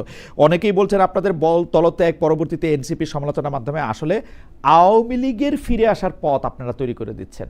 এইটা নিয়ে আপনি কি বলবেন? এটা বলার আগে আমি আরেকটু ওই যে আগের আলোচনায় যে হত্যাকাণ্ডগুলোর কথা বলছিলাম, আসলে ব্রাজিল আর্জেন্টিনা হোক আর যে কারণেই হোক, আপনি জানেন যে মানে বিগত কয়েকদিনের মধ্যে গুলশানে রড পড়ে একজন পথচারী মারা গেছে। তার দোষ ছিল সে জাস্ট বাসা থেকে বের হয়েছে। আদালতে সাক্ষী দিতে গিয়ে দুইজন প্রকাশ্য দিবালোকে গুলি করে মেরে ফেলেছে। কারণ বাজারে দুই ব্যবসায়ীকে মেরেছে। আমার কাছে কথাগুলো হচ্ছে যে এই হত্যাকাণ্ডগুলোকে আমরা যাতে, বা রাজনৈতিক হত্যাকাণ্ডগুলোকে আমরা যাতে নর্মালাইজ না করি। আমরা যখন বলবো যে ব্রাজিল আর্জেন্টিনার ক্ষেত্রে এটা হয়েছে বা এরকম নির্বাচন কেন্দ্রিক না, এটা তো সংঘর্ষ হয়, নরমালাইজেশন না, মানে এটা আপনারা তুলনা, না, মানে আমার এটা তুলনা যে বাংলাদেশে এরকম ঘটনা প্রথম নয়। সরকারকে আমরা বেশি সমালোচনা করতেছি কিনা, সরকারের উপরে বেশি দায় দিচ্ছি কিনা, কারণ বাংলাদেশে এই ধরনের ঘটনাটা এরকম না। আপনি জানেন বাংলাদেশে কতজন মানুষের জন্য কতজন পুলিশ আছেন, এবং পৃথিবীর যে কোনো সভ্য দেশে কতজন মানুষের জন্য কতজন পুলিশ থাকে। তো সেই ক্ষেত্রে এটা তো একটা ব্যাপারটা এরকম না যে আমরা অন্য কিছু প্রমাণ করতে চাচ্ছি যে সরকার ভালো। প্রশ্নটা এরকম যে অনেক তুচ্ছ কারণে বাংলাদেশ মানুষ মারামারি করে মানুষ মারা গেছে, যেটা সরকারের উপর সব দায় দিয়ে লাভ নাই। আসলে আমার প্রসঙ্গ ছিল শুধু এইটা। হ্যাঁ, সেটা হতে পারে যে অনেক তুচ্ছ কারণে। এবার এই শেরপুরের ঘটনাটাও এই চেয়ারে বসা নিয়ে, সামনে বসা নিয়ে, কিন্তু আমার কাছে মনে হয় যে এগুলোর জন্য সমালোচনা করা এবং দায় এই মানে তাদেরকে জবাবদিহিতার অধীনে রাখা, এই যে আমরা কথা বলছি এটা রাখা উচিত এবং আরো বাড়ানো উচিত। আমি চাই না যে এই হাদির হত্যাকাণ্ডটা যাতে সাগররুনির হত্যাকাণ্ডের মতো না হয়ে যায়। আমার ভিতরে একটা ভয় আছে বা আশঙ্কা আছে যে হাদির হত্যাকাণ্ডটা এরকম হয়ে যাবে, মানে এভাবে ঝুলে যাবে আর কি। আমি এখনো সাগররুনির এই হত্যাকাণ্ডের বিচারের আশায় আছি। আপনার পরের ওই প্রসঙ্গে আসি যে আওয়ামী লীগের ফিরে আসার পথ তৈরি হচ্ছে। আওয়ামী লীগ না, আমার কাছে মনে হয় না। কারণ এটা ঠিক, আপনি যে বললেন যে খুশি হয়েছে, সেটা ঠিক। 28শে ডিসেম্বর আমি এনসিপি ছাড়ার পর থেকে এমন অনেক মানুষ আমাকে সাথে আছি, পাশে আছি, শুভেচ্ছা জানিয়েছে, ভালো করেছো বলেছে, যারা গত 1.5 বছরে আমাকে হাই পর্যন্ত দেয় নাই, আমার কোনো খবরও রাখে নাই, বরং আমার থেকে দূরত্ব তৈরি করে ফেলেছে। এবং এগুলো আমি বুঝি বা সেন্স করতে পারি। সো হ্যাঁ, ঠিক, এই যে মাসকত ভাই যেরকম বলে সংস্কৃতির মামা চাচারা, এরকম অনেকেই খুব খুশি হয়েছে যে হ্যাঁ আমরা যা বলেছিলাম তা হয়েছে, যে এটা এরকম। কিন্তু বিষয়টা এরকম না। এটা হচ্ছে, এবং এটা শুধুমাত্র জামাতের সাথে জোট করার কারণে যে অনেকে এখান থেকে সরে এসেছে সেটাও কারণ না, জামাতের সাথে জোটই কিন্তু একমাত্র কারণ না। এবং আওয়ামী লীগের ফিরে আসার পথ তো প্রশ্নই আসে না। কেন প্রশ্ন আসে না? কারণ এইখান থেকে আমি এখনো দৃঢ়ভাবে বিশ্বাস করি, এবং আমি খুবই অপটিমিস্টিক এবং হোপফুল যে এখান থেকেই কিন্তু একটা এই তরুণদের একটা গণতান্ত্রিক শক্তি বের হবে। সেটা কিভাবে হবে, কখন হবে, সেটা সময়ই বলে দিবে। কিন্তু এই খালি জায়গাটা, যে দুইটা দলের বাইরে আমরা কেন রাজনীতিতে এসে একটা তৃতীয় শক্তি হতে চাইলাম, কারণ গত 54 বছরে বাংলাদেশের রাজনীতিতে যত ব্যর্থতা আছে, স্বৈরাচারের যত উত্থান আছে, বাংলাদেশে যত বৈষম্য, অর্থনীতিতে যত পিছিয়েছে, সবকিছুর দায় কিন্তু এই বড় রাজনৈতিক দলগুলো নিতে হবে। এবং তাদের যে ক্ষমতায় গেলে টিকে থাকার এবং নিজেদের কে ক্ষমতাবান করার এবং নিজেদের সাম্রাজ্য করার যে একটা টেন্ডেন্সি এত প্রবল, এটা বাংলাদেশের মানুষকে এতিম করেছে। সো আমরা কিন্তু ওই তৃতীয় শক্তিটা হতে চেয়েছিলাম জুলাই গণ অভ্যুত্থানের পরে, এবং আমরা এখনো সেটা হতে চাই। এবং এই আবেদনটা সমাজ থেকেই আছে, রাজপথ থেকেই আছে, রাষ্ট্র থেকেই আছে, যেন বাংলাদেশই বলছে যে আমাকে একটা নতুন অভিভাবক দাও। সো এই খালি জায়গাটা পূরণ হবেই, এটা আমরা করি বা অন্য কেউ করুক, এবং এটা এই পূরণ হওয়ার শুরুটা জুলাইয়ের পরে হয়েছে। সো ওই পুরনো জিনিস ফিরে আসা আমার কাছে মনে হয় না যে আমাদের পদত্যাগের মধ্যে দিয়ে বা আমাদের কোনো দল ছেড়ে আসার মধ্যে দিয়ে হবে। আমি যে কারণে দল ছেড়েছি, আমার কাছে মনে হয়েছে ঠিক যে কারণটাতে আমি রাজনীতি করতে আসছিলাম, এই কারণটা এই দলে করলে সেটা এখন টাইম নষ্ট হবে, সময় নষ্ট হবে। আমার কাছে মনে হয়েছে আমি এই এফোর্টটা আমি অন্যভাবে দিব। তাহলে আমি ওই যে বারবার আমি যেটা বলছি যে আমি যত তাড়াতাড়ি ভুল ট্রেন থেকে নামবো, তত আমি গন্তব্যের কাছাকাছি থাকবো, আমি অনেক দূরে সরে যাব না। সো আমার কাছে মনে হয়েছে যে এই চেষ্টাটা আমার জারি থাকবে, আরো বেশি ভাবে হয়তো এখন জারি থাকবে, কিন্তু এটা কোনোভাবে এটা ব্যর্থতার দিকে না, এটা শেষ হয়ে গেছে, নষ্ট হয়ে গেছে, এরকম কখনোই আমি মনে করি না। কোন জায়গায় আপনার কথার সাথে যারা জুলাই আন্দোলনের বিপক্ষে ছিল তাদের কথা কোথায় মিলে যায়, সেই জায়গাটা থেকে আমি আপনাকে একটু পড়ে শোনাই। মানে কোথায়, মানে আপনার স্পিরিটটা নিয়ে আমাদের দর্শকরা একমত আছেন, সবাই বলছেন যে আপনি ঠিক পথে আছেন। তারপর আপনার ফেসবুক থেকে আমি একটু পড়ি। হওয়ার কথা ছিল গণ অভ্যুত্থানের নেতা, হয়ে গেছে ওবায়দুল কাদের আর শামীম ওসমান। এত মানুষের রক্তের উপর দাঁড়িয়ে এক একজন উদ্ধত বেয়াদব বের হয়েছে, এক একজনের বক্তব্য দেখতেছি আর নিজেকে বিশ্বাস করাচ্ছি জুলাই গণ অভ্যুত্থানের গর্ব থেকে কোন লেভেলের ধান্দাবাজ এবারে নির্বাচনে অংশ নিচ্ছে। কথা বলার সময় অহংকার, এই দাম্ভিকতা পরিষ্কার প্রমাণ এদের দৈন্যতা সম্পর্কে, মানুষ হিসেবে তাদের অবস্থান সম্পর্কে। আমি নিশ্চিত শেষ প্যারা যারা পুরনো চাঁদাবাজার ধর্ম ব্যবসায়ী তারা না, নতুন যারা ধান্দায় নামছে এরাই সবচেয়ে বড় বেইমান আর প্রতারক। বাকিদের মানুষের ঘৃণা কামাইতে যুগের পর যুগ লাগছে, এরা 1.5 বছরে এই পর্যায়ে চলে গেছে। Same same same. আপনি কি কিছু বলবেন? এই জায়গাটা হ্যাঁ, অবশ্যই এই পুরো পোস্টটা পড়লেই আপনি বুঝবেন যে এই কথাটা আমি সামগ্রিকভাবে বলি না, নিশ্চিতভাবে কয়েকজনকে বলেছি। এবং আপনারা দুইজনই এখানে আমার সাথে যারা আছেন অনেক অভিজ্ঞ আপনারা। আমি হয়তো জুলাই গণ অভ্যুত্থানকে দেখে বা লাস্ট 1 দশক দেখে আমি বিবেচনা করি, আপনারা পুরো সময়টা আমার থেকে দ্বিগুণ বেশি সময় দেখে আপনারা কম্পেয়ার করতে পারেন। কোনোভাবেই নতুন কারো, আমার পুরনো যা আছে এটা তো আছেই, এটা আমি তো এখানে তাদের সমালোচনা করে আমি টিকে থাকার জন্য আসি নাই, আমি নতুন কিছু অফার করতে আসছি। আপনি যখন আপনার নতুন ইশতেহার বলবেন, আপনি যখন আপনার নতুন সম্ভাবনার কথা বলবেন, আপনি দেশের জন্য কিভাবে পরিবর্তন করেন সেটা বলবেন, আপনি কখনো ওই একই ভাষায় বলতে পারেন না। আপনি যখন ভিকটিম, আপনি যখন মজলুম, আপনাকে সেটা জনগণের সাথে কানেক্ট করতে হবে। আপনি দেখেন এই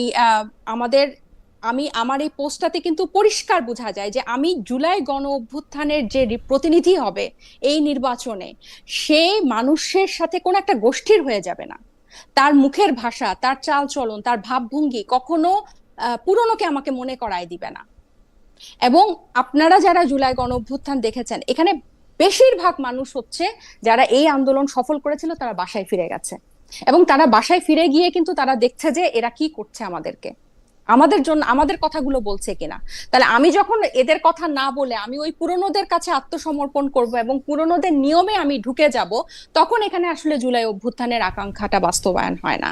আমরা যারা ছাত্র ছিলাম না, আপনার কাছে কি মনে হয় যে, আমি একদম সরাসরি প্রশ্নটা করি, আপনার কাছে কি মনে হয় যে এই গাড়িটাতে চললে সবাই খারাপ ড্রাইভার হয়ে যাচ্ছে, এটা কি গাড়িটার দোষ নাকি এই গাড়িটার মানে ড্রাইভারের দোষ? আমরা কি এটা কি কার দোষ দিব? যে আপনি আপনি এটা বলছেন মানে এর চেয়ে বেশি কথা আর কিভাবে বলা সম্ভব? যে মানে কোন লেভেলের ধান্দাবাজ এবার নির্বাচনে অংশ নিচ্ছে? আপনি বলছেন বিশ্ববিদ্যালয়ের ডিগ্রি তো আছে, কিন্তু নীতি শিক্ষা মূল্যবোধ আদর্শে ঘোড়ার ডিম নিজের চোখে না দেখলে আমি বিশ্বাস করতে পারতাম না এরা কি পরিমাণ অসহযোগ্য। ঘৃণা কামাইতে 1.5 যুগ লাগছে বাকিদের, এদের 1.5 বছরে ওই পর্যায়ে চলে গেছে। মানে স্পষ্ট কিন্তু আপনার প্রতিটা শব্দের মধ্যে কিন্তু এটা স্পষ্ট আপনি কাদেরকে বলছেন, কেন বলছেন, কিভাবে বলছেন। এইটা কি আসলে যে স্টিয়ারিং সিটে বসছে বলে মানে মানে যেহেতু তারা একটু ক্ষমতার স্বাদ পাচ্ছে বা ক্ষমতার কাছাকাছি চলে গেছে, সে ক্ষমতার ভিতরে ছিল সেই জন্য এটা এরকম হয়েছে, নাকি তারা ব্যক্তি মানুষ জন্য এরকম হয়েছে? কিসের জন্য? দুটোই দায়ী, কারণ এখানে সিস্টেম অনেক বড় দোষ আমি এটার দিব। কারণ হচ্ছে আপনি আহ, হঠাৎ করে আপনি আশা করতে পারেন না যে সবাই ফেরেশতা হয়ে যাবে এবং আমরা বাংলাদেশটা বেহেশত হয়ে গেছে, কখনোই না। এবং এই তরুণদেরকে যাতে কি বলে মানে দাঁড়াতে না পারে, তারা যাতে মাথা উঁচু করে দাঁড়াতে না পারে, তারা যাতে আরেকটা থার্ড ফোর্স হতে না পারে, এই জন্য অনেকগুলো এলিমেন্ট এস্টাবলিশমেন্টে কাজ করেছে। এবং সবচেয়ে দুঃখজনক হচ্ছে যেসব যারা এটাতে গা ভাসিয়ে দিয়েছে, যারা এটাতে মিশে গেছে, তারাই দেখা যাচ্ছে জুলাই গণ অভ্যুত্থানের প্রতিনিধি হিসেবে মানে এস্টাবলিশ করছে, সিস্টেমই তাদেরকে এস্টাবলিশ করছে যে দেখো ওরা তরুণ ছিল, ওরা কিন্তু এখন আমাদের সাথে, বা ওরা আমাদের মতোই কথা বলছে। এবং এখানে আপনি স্টিয়ারিং এ যে বসে আছে, কে এই সিস্টেমই কিন্তু ঠিক করে স্টিয়ারিং এ কাকে বসাবে। এটা আপনারা আমার থেকে আরো বেশি ভালো, স্টিয়ারিং এ কে বসবে এটাও কিন্তু এই সিস্টেমটাই ঠিক করে দেয়। এবং এই সিস্টেমটা তো পলিউটিটি, এবং এটা আমরা আশা করেছিলাম যে জুলাইয়ের পরে যে শক্তিটা দাঁড়াবে, তারা এই স্টিয়ারিং ও বসবে না, এই পুরনো সিস্টেমে এই গাড়িতেই উঠবে না, তারা তাদের নতুন ভাবে যদি হাঁটতে হয় হাঁটবে, গাড়িতে উঠবে না, হেঁটে আস্তে আস্তে সেই পথ পাড়ি দিবে। কিন্তু ওই ভুলটা ওখানে হয়ে গেছে যে এই গাড়িতে উঠে গেছে এবং ওই স্টিয়ারিং এও তারা ওই ভুল মানুষটাকে বসাতে পেরেছে। কালকে একজনকে বলতে শুনলাম, আমি এই মুহূর্তে নাম ভুলে গেছি, যে তারা আসলে বুলেটকে ভয় পায় নাই, কিন্তু টাকার কাছে। হাওয়েভার গাড়ি প্রসঙ্গে যেটা বলতেছিলাম, যে এনসিপি যখন তৈরি হচ্ছে মাসকুদ ভাই, তখন আমি গাড়ি প্রসঙ্গে একজনকে জানতে চাইছিলাম যে এই গাড়ি, উনি বলছেন যে আমাকে এরকম গাড়ি দেওয়ার মতো আপনার কত 1000 খালেদ মহিউদ্দিন আছে, যে এরকম হাজার হাজার খালেদ মহিউদ্দিন আছে যারা আমাকে এরকম গাড়ি দিতে পারে। হাওয়েভার আমি মাসকুদ ভাই আপনার কাছে জানতে চাইবো যে ভোট যত ঘনিয়ে আসছে, বিএনপি ও জামায়াতের প্রতিদ্বন্দ্বিতা কোথায় কোথাও সংঘাতের দিকে যাচ্ছে। আমি পুরনো বিপরীতে আওয়ামী লীগের ভোটারদের মন জয়ও, মানে দলের, মানে বিএনপি বা জামায়াতের মতো দলের শীর্ষ নেতারা পর্যাপ্ত মানে মানে বক্তৃতা দিচ্ছেন নানা ধরনের। ফলাফল নির্ধারণে আওয়ামী লীগের ভোটাররা কতটা ফ্যাক্টর, নৌকার ভোটাররা কেন্দ্রে যাবে কিনা, আপনি কি মনে করেন মাসকাত ভাই? যে আওয়ামী লীগের ভোট টানার, আমি আওয়ামী লীগের প্রসঙ্গে এটা বলতেছিলাম যে এনসিপি ভাঙা যাওয়াতে, নতুন একটা দল তৈরি হওয়াতে, আবার একটা নতুন অ্যালায়েন্স তৈরি হয়েছে, মাহফুজ সাহেব একটা দল করতে চাইতেছেন, এতে সবাই মিলে আওয়ামী লীগ খুশি হচ্ছে। আবার আওয়ামী লীগের ভোটগুলি যাওয়ার জন্য জামাত বিএনপির যে কথা আপনি নিশ্চয়ই সব খেয়াল করেন, তারপর আপনাকে দু একটা স্মরণ করে দিন। আওয়ামী লীগ থেকে জামাতে যোগ দেন, দায়িত্ব আমাদের। জামাতের স্থানীয় নেতা একজন বলেছেন, 14 গ্রামে জামাতের প্রার্থী সমাবেশে আওয়ামী লীগ নেতার বক্তব্য, মানে আওয়ামী লীগ নেতা বক্তব্য দিয়েছেন, সেখানে জামাতের খোদ শীর্ষ নেতাদের দ্বিতীয় শীর্ষ নেতা অর্থাৎ জামাতে নায়েবে আমির উপস্থিত ছিলেন, ইত্যাদি ইত্যাদি। আপনি একটু যদি বলেন যে আওয়ামী লীগের ভোট আসলে কতটা।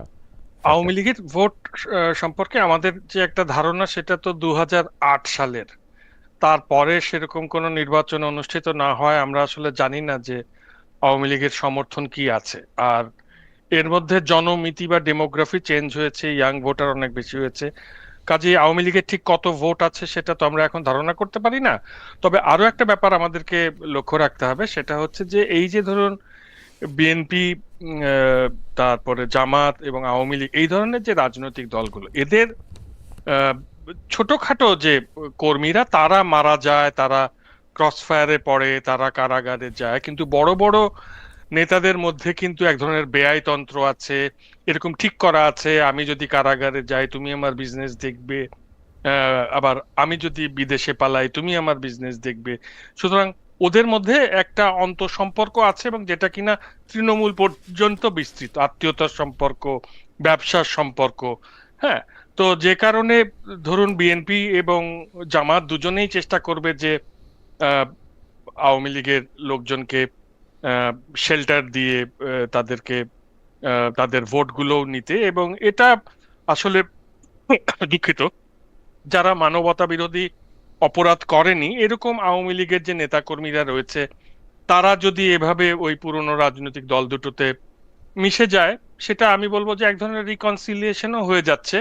সুতরাং আমার ধারণা যে বিএনপি যেরকম সুন্দর করে কথা বলছে, হুম। বিএনপি ধরেন মুক্তিযুদ্ধ চেতনা নিয়ে যত সুন্দর করে মির্জা ফখরুল বলছেন, এত সুন্দর করে তো ওবায়দুল কাদের বলতে পারেন। কাজেই হুম। আমার ধারণা মুক্তিযুদ্ধ মুক্তিযুদ্ধের নিয়ে চেতনার কিছু ভোট, মুক্তিযুদ্ধ নিয়ে শুধু এটা আওয়ামী কিন্তু লীগের কথা বলবে মাসকাত ভাই, বিএনপি বলবে না? না না না, কিন্তু আমি বলতে চাচ্ছি যে না না, আমি তো প্রশংসা করছি জি। যে যে কারণে ও ওই আচ্ছা, আপনার প্রশ্ন ভোট, বুঝতে পারি নাই, আমি মনে করছি যে আপনি এটা সেটা করছেন। প্রশংসাকে যদি আপনি প্রশংসা হিসেবে না নেন, না, আমি ভাবছি যে তাহলে আপনি হবে কি ওই ওই না না ভোটগুলো আই চলে কারেক্ট আসবে। মাইসেলফ, তারপরে রাইট। ধরেন না, আরো যেমন মির্জা ফখরুল যেমন চমৎকার রবীন্দ্রনাথের কবিতা আবৃত্তি করেন, আপনি কি মনে করছেন না এটা আমাদের যে সাংস্কৃতিক জগতের মানুষ আছে তাদেরকে অ্যাট্রাক্ট করবে? না, আমি সুতরাং মনে করছি যে তার ভোট কম আওয়ামী আছে। লীগের আমি মনে করছি তার ভোট কম আছে। রবীন্দ্রনাথ ঠাকুরের কথা বলার থেকে রবিউল ইসলাম বা অন্য যে কোনো লেখকের কথা বলাই এখন ভালো। রবীন্দ্রনাথ ঠাকুরের কথা বলে বিএনপির ভোট কমতেছে। কারণ আপনারা, না কিছু কিন্তু কিছু আমরা দেখতে মানুষ পাচ্ছি আপনিও কিছুটা, যে আমরা দেখতে পাচ্ছি যে মানে রবীন্দ্রনাথের কবিতা আবৃত্তি করা, গান গাওয়া, এইটাকেও আপনারা এক ধরনের ভারতের সাথে না না, অ্যালাইনমেন্ট এটা হিসেবে। এটা আমাকে একটা করা হয়েছে। রবীন্দ্রনাথকে যখন অযথা রবীন্দ্রনাথ না জানা লোকেরা হুম, এক ধরনের বিশুদ্ধ বাঙালি জাতীয়তাবাদের টুল হিসেবে ব্যবহার করে, তখন হুম, সেটার সমালোচনা করে। কিন্তু রবীন্দ্রনাথ সম্পর্কে আমার যে পাঠ হুম। এবং যে চর্চা, আমার তো ধারণা যে যারা এই টুল হিসেবে ব্যবহার করে তাদের চেয়ে আমার সক্ষমতা কম নয়। না, সুতরাং আপনি অনেক অ্যাকিউজ করলেন অনেকই কিন্তু একটু বেশি, কিন্তু ভুল মির্জা ভাবে। ফখরুল ইসলাম করে রবীন্দ্রনাথের কবিতা পড়াটাকে কি আপনি এটা এটা এটা আপনি এটা মনে এটা করছেন এটা যে আমি মনে করি যে কিছু মানুষকে আসলেই একটা ভালো লাগবে তাদের। আপনি দেখেন মানুষের মন কিছু ঠিক মানুষকে, ওভাবে কাজ আপনার কাছে করে কি না। মনে আমরা হয় কিছু মানুষের ভালো লাগবে, বেশিরভাগ মানুষের খারাপ লাগবে? না, এরকম হবে না, এরকম এরকমটা হবে? আমাদের ওকে। দেশের মানুষ আসলে রবীন্দ্র নজরুলের আবৃত্তি, কোথাও গান, এটা মানুষ ম্যাক্সিমামই পছন্দ করে। ওই যে আমরা একটা তৈরি না করেছি না না বক্স, যে অমুক পছন্দ করে অমুক করে না, এই কথাগুলো ঠিক না, না। এই কথা আচ্ছা ঠিক, যাই হোক, এই কথা এখন ঠিক। কারণ আমি দেখি যে রবীন্দ্রনাথ পছন্দ করে, রবীন্দ্রনাথ পছন্দ করে তারা লোকটা, মানে এটা একটা বক্সই আসলে।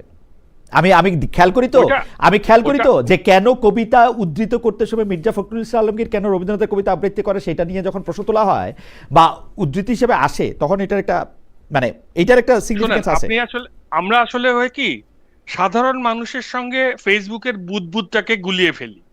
ফেসবুক আসলে ভূমি বাস্তবতা থেকে অনেক দূরে অবস্থান আমি তো করে। এই ভূমি আমি বাস্তবতার নিজে ভোটাররা কিন্তু অত তেতো না। আমি জামায়াতের নেতাদের আপনি অনেককে, নিজেও জানে না। জি না ঠিক, না খালেদ, ওকে ওকে আপনাকে ওকে, ঠিক ধরুন আছে ঠিক আছে ঠিক আছে, ফেসবুকে যেভাবে ফেসবুকের তেতো বুদবুদ কথা থেকে, বলা হয়, বাস্তবে কিন্তু কেউ বলে না আপনাকে। ওকে, এটা কিন্তু আপনি জানেন। ফেসবুকের হ্যাঁ। বুদবুদ থেকে যদি আমি আলাদা করি, আমি একটু ডক্টর জাবিনের প্রসঙ্গে আসি যে সুতরাং ওই আওয়ামী লীগ আর বিএনপি ওরা ভাগ করে নেবে, এই সরি বিএনপি আর জামাত ওরা ভাগ করে নেবে আওয়ামী লীগের কিছু ভোট, হুম। আর কিছু লোক যারা অনেক জেদি তারা না ভোট দিতে হয়তো এই চায়। প্রসঙ্গে যদি আপনি একটু বলতেন, ডক্টর জাবিনের সাথে যে বিষয়টা নিয়ে আমরা অনেকক্ষণ কথা বললাম, যে উনাকে উদ্ধৃত করছে লাস্ট লাইন, বাকিদের মানুষের ঘৃণা কামাইতে যুগের পর যুগ লাগছে, এরা 1.5 বছর ওই পর্যায়ে চলে গেছে, এটার সাথে আপনি একমত কিনা? 1.5 বছরে মানে এটার ব্যাপারে আমি একমত না। আমার মনে হয় যে এই যে তিনজন যে এরকম আসলে তো এই এই এদের তাসনুবাদেরই উচিত ছিল সরকার গঠন করা, কিন্তু ওদের বয়স কম হবার কারণে ওরা শুধু 2-3 জন প্রতিনিধি দিয়ে বাকিটা ওই পুরনো ধ্যান ধারণার হাতে ছেড়ে দেওয়াতেই কাঙ্ক্ষিত জায়গায় আমরা পৌঁছাতে পারি না। যাই হোক, পাস্ট ইজ পাস্ট। এখন কথা হচ্ছে যে এই ছেলে মেয়েগুলো ধরুন ওই শাপলা কলিটা, মানে এদের কিন্তু সংসদে যেতে হবে। এই যে সংস্কারের কথা আমরা বলছি, এটা রাজপথে বা সেমিনারে বলে হবে না। সংসদে 5 জন হোক, 6 জন হোক, 7 জন হোক, এই ইউথ থাকতে হবে। তো তারা কিন্তু যে অল্প সময় ধরে দলটা তৈরি করেছে, তাতে তাদের যে সাংগঠনিক ভিত্তি তৈরি হয়নি। সাধারণ মানুষ কে কোথায় কিভাবে থাকে, তাদের থাকতেই না হবে, না না, আমার কথা, কারণ আপনি স্নেহ না না করেন বইলা, আলাদা কিছু তো দেখি না না না না, আমরা। আমি স্নেহ করি বলে না। আপনি যদি একটা ইনস্টিটিউশনের মধ্যে না থাকেন, আপনি সারা জীবন তো বিপ্লবী থেকে যেতে পারেন। ওকে ওকে, বা আপনি ধরেন আপনার মার্কারটা একটা কাস্তে মার্কা বা মশাল মার্কার মতন হয়ে গেল, যে হ্যাঁ আপনি 300 সিটে দেন, তারপরে আপনি ওকে, আপনি এসে সেমিনার করেন, তাহলে তো হবে না। কিন্তু মাসকাত ভাই, সুতরাং আমি মনে করি যে এইটা কখনোই একটা আদর্শিক জোট না। এই ছেলে মেয়েরা কখনোই, তারা তাদের যে সময়, সেই সময়ের ছেলে মেয়েরা সবাই মধ্যপন্থীরই হয়, এরা লিবারেলই হয়। আপনি এই জেনারেশনের মধ্যে ওইরকম কট্টর পন্থা চাইলেও আরোপ করতে পারবেন না। বিএনপি আদর্শ জামাতের সঙ্গে থেকেছে দেখেন, কিন্তু তারা কিন্তু জামাত হয়ে যায়নি, এবং এখন তাদের যে এই যে সম্পর্ক ভেঙে যাওয়ার পরে এই দম্পতির যে কোলাহল আপনি দেখছেন হুম। বিএনপি এবং জামাতে, ভবিষ্যতে কখনো দেখবেন যে ওইরকম না, এটা তো এনসিপি হইতেই পারে, সঙ্গে জামাতেরও এটা তো কোলাহল এটা তো হবে। হইতেই সো পারে। এইটাকে ওই এনসিপি জামাত হয়ে গেল, এইটা একটা না, খুবই এনসিপি আমি জামাত বলবো হয়ে যে গেলে আমার কোনো নেগেটিভ সমস্যা নাই, কনোটেশন। জামাত হয়ে গেলে আমার কোনো সমস্যা না নাই, না না, তা আমার কোনো হবে সমস্যা কেন? নাই, জামাত হোক, এনসিপির জামাত তো ভালো, ব্যক্তি জামাত স্বাতন্ত্র্যবাদ সবচেয়ে আমি মনে জামাত করি তো যে ভালো, অনেক শক্ত। জামাত ভালো, এই জামাত ছেলে হয়ে গেলে মেয়েদের কোনো সবার। সমস্যা নাই। কিন্তু মাসকাত ভাই, আমি আবারও বলি, বাংলাদেশের মানুষ যদি জামায়াতে ইসলামীকে রাষ্ট্র না, ক্ষমতায় দেখতে এদের চায়, জামাত জামাত হয়ে এদের গেলে কোনো জামাত সমস্যা নাই। বিএনপি এনসিপি কিচ্ছু যে হওয়া এটা, যাবে না। আমার সমস্যা হচ্ছে এনসিপি যে বলতে চেষ্টা করতেছে যে আমরা জামাত হই নাই, ওইটাতে, কারণ আদর্শ ছাড়া জোট হয় এটা আমি বিশ্বাস করি না। অবশ্যই হয়, আদর্শ ছাড়া জোট অবশ্যই হতে পারে আদর্শ না ছাড়া। মাসকাত ভাই। হ্যাঁ হ্যাঁ, ইলেকশন মাসুদ ভাই, কোয়ালিশন আপনি- যে স্ট্র্যাটেজিক কোয়ালিশন। আমি আপনাকে বলি 2001 সালে যেহেতু জামাত এসেছিল জন্য বিএনপি ব্রুট মেজরিটি পেয়েছে। ইটস হ্যাঁ। Simple arithmetic. আপনি খেয়াল করেন, আপনি তো ওই সময় হ্যাঁ, হ্যাঁ, active হ্যাঁ। লোক। কিন্তু So সিম্পল it's arithmetic, ভাই। সিম্পল এরা চেষ্টা করেছিল বিএনপির সঙ্গে কোয়ালিশন তৈরির চেষ্টা করেছিল, কিন্তু বিএনপি এদেরকে ওই অর্থে অতটা গুরুত্বপূর্ণ মনে করেনি। জামাত সেই তুলনায় একটু বেশি গুরুত্ব দিয়েছে, 30টি আসন বোধহয় করেছে, এই কারণে সেখানে কোয়ালিশন জাস্ট করেছে। কিন্তু এরিথমেটিক, আর কোনো কিছু না। এনসিপির, হ্যাঁ, অ্যারিথমেটিক, এবং এনসিপির যে ব্যক্তি স্বাতন্ত্র্যবাদ বা এই জেনারেশনের, শুধু এনসিপি বলে না, মাঝে- জুলাই বিপ্লবীদের যে ব্যক্তি স্বাতন্ত্র্যবাদ, তাদেরকে কখনো আপনি ওই বক্সের মধ্যেই ফেলতে পারবেন না যে ও বিএনপি, আমি ও খুবই- আওয়ামী লীগ, ও জামাত। আমি দেখতে পাচ্ছি যে বক্সের মধ্যে ফেলা যাবে না। কেন? কারণ হচ্ছে যে এনসিপি বিএনপির সাথেও একটা জোটের চেষ্টা করেছে। যদি বিএনপির সাথে জোট হইতো তাহলে বিএনপির মতো হইতো, এখন জামায়াতের মতো হয়েছে, এটাতে আমাদের কোনো প্রবলেম নাই। এনসিপি জামায়াতের মতো হয়েছে, এটাতে আমার কোনো প্রবলেম না। আমি শুধু ওই জায়গাটাতে আপনাকে প্রশ্ন করতে চাই, এক লাইনে যদি আপনি, 1 মিনিটে যদি আপনি একটু বলেন যে জামায়াতে ইসলামীর যে লোকটা কে না দিয়া নাহিদ ইসলামকে ধরেন ওইখানে নমিনেশন দেওয়া হইলো, সেই নাহিদ ইসলাম জামায়াত থেকে কোনো আলাদা ভাষায় কথা বলতেছেন কিনা? একদম নাহিদ ইসলামের কথাই বলি। নাহিদের ভাষা তো আলাদাই, নাহিদের তো একটা কিরকম নিজস্ব ভাষা আলাদা? ভাষা আছে। নাহিদের সাথে নাহিদ তো জামায়াত সুন্দর ইসলামের, কথাবার্তা বলে, জি, প্র্যাগমেটিক কথাবার্তা। জামাতের ভাষায় কথা বলা কি, আপনি আমাকে বলেন তো। জামায়াতের ভাষায় কথা বলা কি? আপনি আমাকে বরং বলেন যে আপনি জামায়াত থেকে ওকে আলাদা করতে পারেন কিনা। আমি পারি না, অবশ্যই পারবো। আমি পারি না।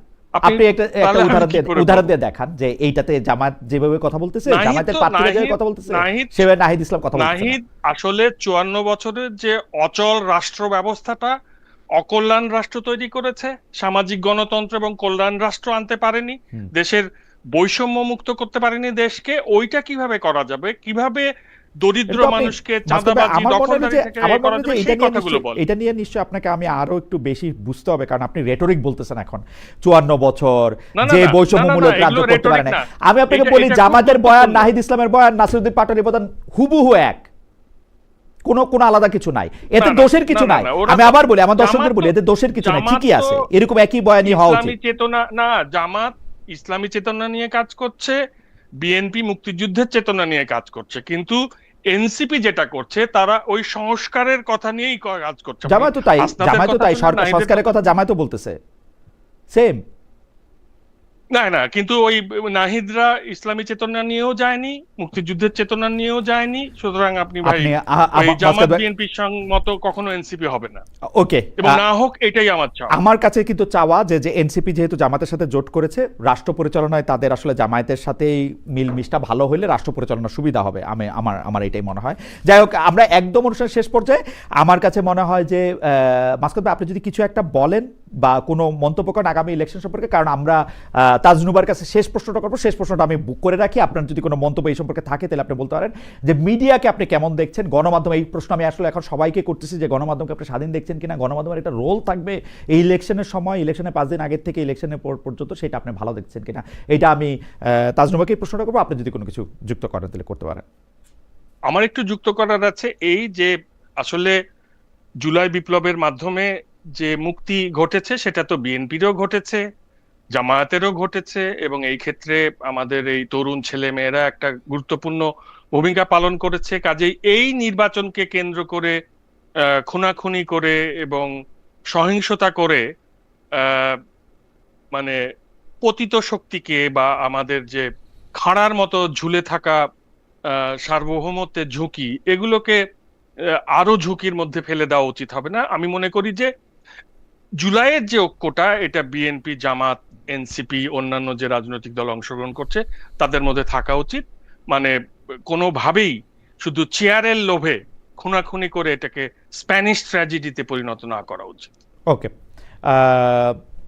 ডক্টর জামিন, মিডিয়া একটা গুরুত্বপূর্ণ খুব হ্যাঁ। রোল প্লে করবে, সেইটা আপনি এখন কেমন দেখছেন? শুধু ইলেকশনের দিন না, ইলেকশন আগে পরেও মিডিয়াকে আপনি স্বাধীন দেখছেন কিনা যে একটা জায়গা থেকে?